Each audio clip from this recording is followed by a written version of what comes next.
Welcome back to my channel. ಹೊಸದಾಗಿ channel ನೋಡ್ತಾ ಇದ್ದರೆ ಸಬ್ಸ್ಕ್ರೈಬ್ ಮಾಡಿಕೊಂಡು ಸಪೋರ್ಟ್ ಮಾಡಿ.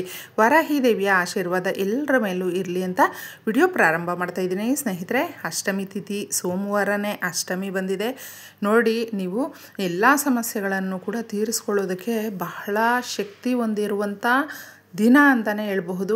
ಈ ರೀತಿ ಸೋಮವಾರ ವಿಶೇಷವಾಗಿ ಬಂದಿದೆ, ಯಾಕಂದರೆ ನಾವು ಕಾಲಭೈರವನನ್ನು ಪೂಜಿಸುವಂಥ ಅದ್ಭುತವಾದ ಒಂದು ದಿನ. ಸೋಮವಾರ ಶಿವಸ್ವಾಮಿಯನ್ನು ಪೂಜಿಸ್ತೀವಿ. ಶಿವಸ್ವಾಮಿನೇ ಕಾಲಭೈರವೇಶ್ವರ ಮತ್ತೊಂದು ರೂಪದಲ್ಲಿ, ಅದಕ್ಕೋಸ್ಕರ ಅಷ್ಟೊಂದು ವಿಶೇಷತೆ ಅಂತ ಹೇಳಿದೆ. ಹಾಗೂ ವಾರಾಹಿ ದೇವಿಗೆ ತುಂಬ ಶಕ್ತಿ ಹೊಂದಿರುವಂಥದ್ದು. ಅಷ್ಟಮಿ ತಿಥಿಗಳಲ್ಲಿ ವಾರಾಹಿ ದೇವಿಯ ದೇವಸ್ಥಾನಗಳಲ್ಲಿ ತುಂಬ ಚೆನ್ನಾಗಿ ಪೂಜೆಗಳನ್ನು ಮಾಡ್ತಾ ಇರ್ತಾರೆ. ನಿಮಗೆ ಏನಾದರೂ ಹತ್ತಿರದಲ್ಲೇ ಏನಾದರೂ ವಾರಾಹಿ ದೇವಿಯ ದೇವಸ್ಥಾನಗಳಿದ್ದರೆ ರಾತ್ರಿ ಸಮಯಗಳಲ್ಲಿ ಹೋಗಿ, ಯಾಕಂದರೆ ದೇವಿಗೆ ರಾತ್ರಿ ಸಮಯಗಳಲ್ಲಿ ಪೂಜೆ ಮಾಡುವಂಥದ್ದು. ಅಲ್ಲಿ ನಿಮಗೇನಾದರೂ ನಿಂಬೆಹಣ್ಣು ಕೊಟ್ಟರೆ ಅಥವಾ ಕುಂಕುಮ ಕೊಟ್ಟರೆ ತಗೊಂಡು ಬಂದು ಮನೆಯಲ್ಲಿ ಇಟ್ಕೊಂಡು ಅದನ್ನು ನೀವೊಂಥರ ಪರಿಹಾರ ಮಾಡ್ಕೊಳ್ಳೋದ್ರಿಂದ ತುಂಬ ಸಮಸ್ಯೆಗಳಿಂದ ಒದ್ದಾಡ್ತಾ ಇದ್ದರೂ ಕೂಡ ಬೇಗ ನಿಮಗೆ ರಿಸಲ್ಟನ್ನು ಕೊಡುತ್ತೆ. ಆ ದಿನ ನೀವು ಅಂದರೆ ಅಷ್ಟಮಿ ತಿಥಿಗಳಲ್ಲೂ ಕೂಡ ದೇವಸ್ಥಾನಕ್ಕೆ ಏನಾದರೂ ಹೋದರೆ, ಬರೀ ನಮಗೇನು ಗೊತ್ತಿರಲಿಲ್ಲಕ್ಕ ಹಾಗೇ ಹೋದ್ವಿ ಅಂತ ಹೇಳಿದ್ರು ಕೂಡ ಸಾಕು, ಹೋಗಿ ನೀವು ಕೇಳಿಕೊಂಡು ತಾಯಿಯನ್ನು ನಮಸ್ಕಾರ ಮಾಡಿ ಬರೋದರಿಂದ ಕೂಡ ತುಂಬ ಚೆನ್ನಾಗಿ ನಿಮ್ಮ ಕೋರಿಕೆಗಳು ನೆರವೇರುತ್ತೆ. ಭೂಮಿಗೆ ಸಂಬಂಧಪಟ್ಟಂತೆ ಹಾಗೂ ಕೋರ್ಟು ಕೇಸು ಕಚೇರಿಗಳಿಗೆ ಏನು ಸಂಬಂಧಪಟ್ಟಂತೆ ನೀವು ಸ್ಟ್ರಗಲ್ ಪಡ್ತಾ ಇರ್ತೀರ ನೋಡಿ, ಅದು ನಿಮಗೆ ಒಳ್ಳೆ ಆನ್ಸರು ಉತ್ತರ ಕೊಡುತ್ತೆ. ಅಂದರೆ ನಿಮ್ಮ ದುಡ್ಡು ಕಾಸು ಖರ್ಚಾಗಿದೆ ನೋಡಿ, ಅದಕ್ಕೆ ತಕ್ಕನಾದಂಥ ಒಂದು ನ್ಯಾಯ ಅನ್ನೋದು ಸಿಕ್ಕೇ ಸಿಗುತ್ತೆ. ಸಂಕಲ್ಪ ಮಾಡ್ಕೊಳ್ಳೋದ್ರಿಂದ ದೇವಿಯ ದೇವಸ್ಥಾನಗಳಲ್ಲಿ ನಿಂಬೆಹಣ್ಣಿನ ದೀಪ ಹಚ್ಚುವಂಥದ್ದು ಇರುತ್ತೆ, ಹಾಗೂ ತೆಂಗಿನಕಾಯಿ ದೀಪಾರಾಧನೆ ಮಾಡುವಂಥದ್ದು ಇರುತ್ತೆ. ಶಿವಸ್ವಾಮಿಗೂ ಕೂಡ ನಾವು ತೆಂಗಿನಕಾಯಿ ದೀಪಾರಾಧನೆ ಮಾಡ್ತೀವಿ ಸೋಮವಾರದ ದಿನಗಳಲ್ಲಿ ನೋಡಿ. ಎರಡೂ ಕೂಡ ವಿಶೇಷತೆಯಿಂದ ಇರೋದ್ರಿಂದ ನಿಮಗೆ ಯಾವುದು ಸಾಧ್ಯ ಆಗುತ್ತೋ, ಎಷ್ಟು ನಿಮ್ಮ ಶಕ್ತಿ ಇರುತ್ತೋ ಆ ರೀತಿ ನೀವು ಆರಾಮಾಗಿ ಮಾಡ್ಕೊಳ್ಬಹುದು. ನಮಗೆ ವಾರಾಹಿ ದೇವಿಯ ದೇವಸ್ಥಾನಗಳು ಸಿಗಲಿಲ್ಲ ಅಕ್ಕ ಅಂತ ಹೇಳಿದ್ರೆ, ಅಂಥವರು ಬೇಕಾದರೆ ಶಿವಸ್ವಾಮಿಯ ದೇವಸ್ಥಾನಗಳು ಶಿವಾಲಯಗಳಲ್ಲಿ ನಮಗೆ ಕಾಲಭೈರವನ ಒಂದು ರೂಪ ಅನ್ನೋದು ಇದ್ದೇ ಇರುತ್ತೆ. ಆ ದೇವಸ್ಥಾನಗಳಲ್ಲೂ ಕೂಡ ಕಾಲಭೈರವನಲ್ಲಿ ಸಂಕಲ್ಪ ಮಾಡಿಕೊಂಡು ಕೇಳ್ಕೊಂಡು ಬರೋದ್ರಿಂದ ಶತ್ರುಗಳು ಧ್ವಂಸ ಆಗ್ತಾರೆ. ಅಂದರೆ ನೀವು ನೆನಪಲ್ಲಿಟ್ಕೊಳ್ಳಿ, ನಮಗೆ ಸುಖ ಸುಮ್ಮನೆ ಅವ್ರು ಬಂದು ಕಷ್ಟ ಕೊಡ್ತಾ ಇದ್ದಾರೆ, ನಮ್ಮ ದಾರಿಗೆ ಅವರು ಅಡ್ಡಗಾಲಾಗ್ತಾ ಇದ್ದಾರೆ. ಪ್ರತಿ ನಮ್ಮ ಏಳಿಗೆಗೂ ಪ್ರತಿಯೊಂದು ಹೆಜ್ಜೆಗೂ ಕೂಡ ನಮಗೆ ಅವರು ಸುಮ್ಮನೆ ನೋವು ಕೊಡ್ತಾ ಇದ್ದಾರೆ ಅಂತ ಇದ್ದರೆ ಮಾತ್ರ ನಾವು ಕೇಳ್ಕೊಳ್ಬೇಕು.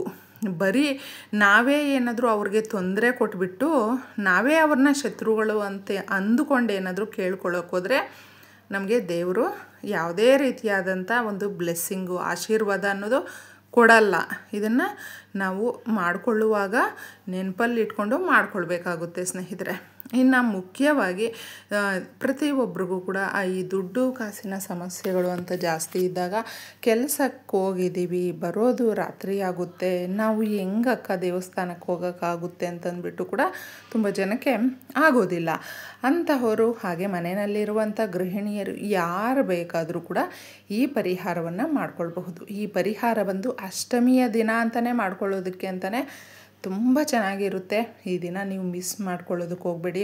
ಶುದ್ಧವಾದಂಥ ಒಂದು ಲೋಟವನ್ನು ತಗೊಂಡು ನೀರನ್ನು ಹಾಕಿ, ನಾವು ಕುಡಿಯುವಂಥ ನೀರೇ ಅದಕ್ಕೆ ಹಾಕಿ, ದೇವರ ಮನೆಯಲ್ಲಿ ಇರುವಂಥ ಕುಂಕುಮ 1 ಸ್ಪೂನಷ್ಟು ನೀವು ಇದಕ್ಕೆ ಹಾಕಬೇಕು ಸ್ನೇಹಿತರೆ. ಆಗ ಕುಂಕುಮದ ನೀರಾಗುತ್ತೆ, ತುಂಬ ಶಕ್ತಿ ಅನ್ನೋದಾಗುತ್ತೆ. ನಾವು ಈ ಪರಿಹಾರವನ್ನು ಮಾಡ್ಕೊಳ್ಬೇಕಾದ್ರೆ ಒಂದೇ ಮನಸ್ಸಲ್ಲಿ ನಾವು ಹೇಳ್ಕೊಳ್ಬೇಕು.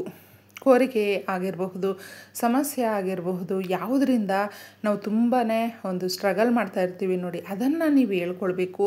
ಸ್ವಲ್ಪ ಜೀರಿಗೆಯನ್ನು ಹಾಕ್ಕೊಳ್ಬೇಕು ಇದಕ್ಕೆ.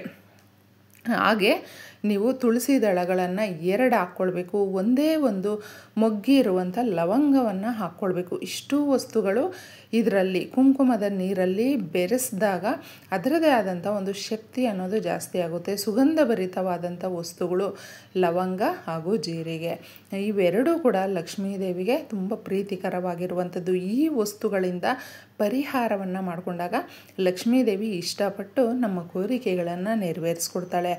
ಐಶ್ವರ್ಯ ಐಶ್ವರ್ಯ ಅನ್ನೋದು ಕೊಡುತ್ತೆ, ಅಂತಸ್ತು ಅನ್ನೋದು ಕೊಡುತ್ತೆ, ಸೌಭಾಗ್ಯ ಅನ್ನೋದು ಕೊಡುತ್ತೆ. ಹಾಗೂ ನಾವು ತುಂಬ ಚೆನ್ನಾಗಿ ಆರೋಗ್ಯವಾಗಿ ಇರ್ತೀವಿ. ಎಲ್ರಿಗೂ ಕೂಡ ಏನೋ ಒಂದು ಚೈತನ್ಯ ಅನ್ನೋದು ಬರುತ್ತೆ ಈ ಪರಿಹಾರವನ್ನು ಮಾಡಿಕೊಂಡಾಗ. ಇಷ್ಟನ್ನು ನೀವು ಹಾಕಿಬಿಟ್ಟಿದ್ದೆ ಯಾರಾದರೂ ನಿಮ್ಮ ಹಿರಿಯರಿದ್ದರೆ ಅವ್ರ ಕೈಯಲ್ಲಿ ದೃಷ್ಟಿಯನ್ನು ತೆಗೆಸ್ಕೊಳ್ಬಹುದು. ಇಲ್ಲ ನಮ್ಮ ಮನೆಯಲ್ಲಿ ನಾವುಗಳೇ ಇದ್ದೀವಿ ಅಂತ ಹೇಳಿದ್ರೆ ತೊಂದರೆ ಇಲ್ಲ, ನಿಮಗೆ ನೀವೇ ದೃಷ್ಟಿಯನ್ನು ತಗೊಳ್ಬಹುದು. ಅಂದರೆ ತಲೆಯ ಸುತ್ತ 7 ಸಾರಿ ನಿಧಾನಕ್ಕೆ ಸುತ್ತಕೊಳ್ಬೇಕು. ಈ ವಸ್ತುಗಳನ್ನು ಹಾಕಿರ್ತೀರ, ನೀರನ್ನು ಹಾಕಿರ್ತೀರ, ಕುಂಕುಮದ ನೀರಾಗಿರುತ್ತೆ. ಇದನ್ನು ಚೆಲ್ಲುವ ರೀತಿ ಮಾಡ್ಕೊಳ್ಬಾರ್ದು. ಅಂದರೆ ಅಷ್ಟು ಚೆಲ್ಲೋಗೋ ಥರ ಯಾವುದಕ್ಕೂ ಅಷ್ಟೇ ಲೋಟಕ್ಕೆ ನೀರನ್ನು ತುಂಬಿಸ್ಕೊಳ್ಬಾರ್ದು.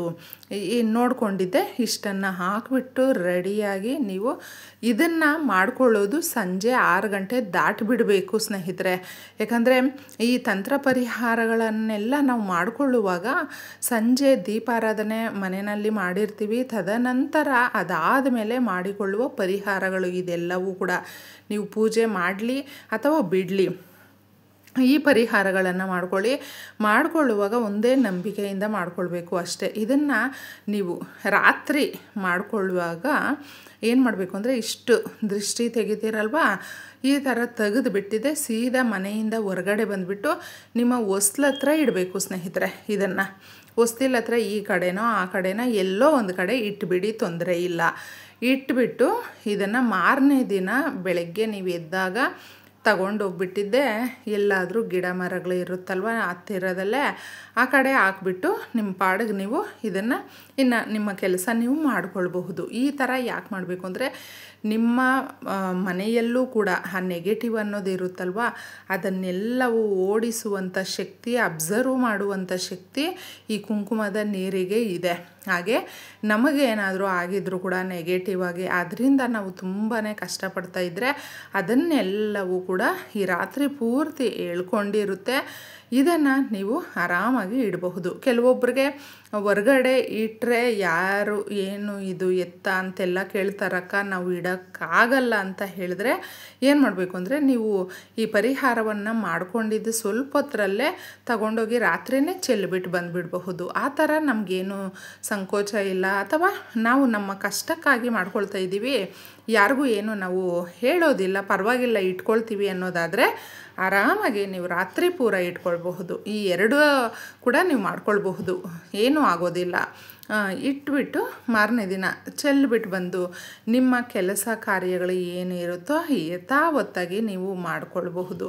ಇದನ್ನು ನಾವು ಮಾಡ್ಕೊಳ್ತಾ ಇದ್ದಾಗ ಏನಾಗುತ್ತೆ ಅಂದರೆ ಒಂದಷ್ಟು ವಾರಗಳು ನಾವು ಮಾಡಿಕೊಂಡಾಗ ನಮಗೆ ಒಂದೊಂದೇ ಕಷ್ಟಗಳು ಕಳೀತಾ ಬರುತ್ತೆ ಸ್ನೇಹಿತರೆ. ಮಾಡಿಕೊಳ್ಳಿ. ಎಲ್ರಿಗೂ ಒಳ್ಳೆಯದಾಗಲಿ. ಧನ್ಯವಾದಗಳು.